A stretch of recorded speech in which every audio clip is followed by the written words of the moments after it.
หมายอีฝูเขอเหวินอี้บทเรียนที่1บัวแก้วมาซื้อเสื้อแหลนที่ห้านค้า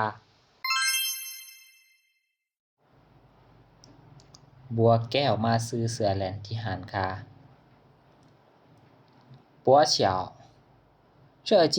毛衣多少钱เสื้อแหลนตัวนี้ราคาเท่าใด售货员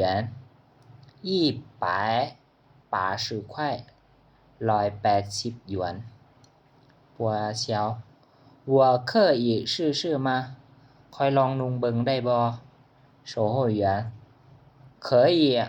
你穿多大号的ได้เจ้านุ่งเสื้อเบอร์ใดปัวเฉียว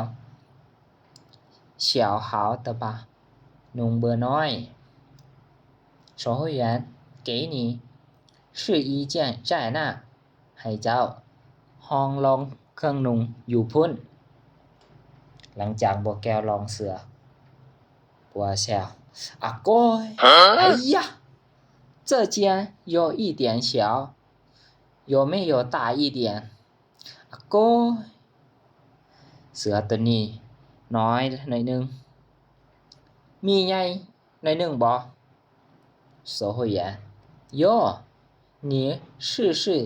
这件มีเจ้าลองเบิ่งตัวนี้ดูปัวเฉียว这件还可以ตัวนี้พอได้อยู่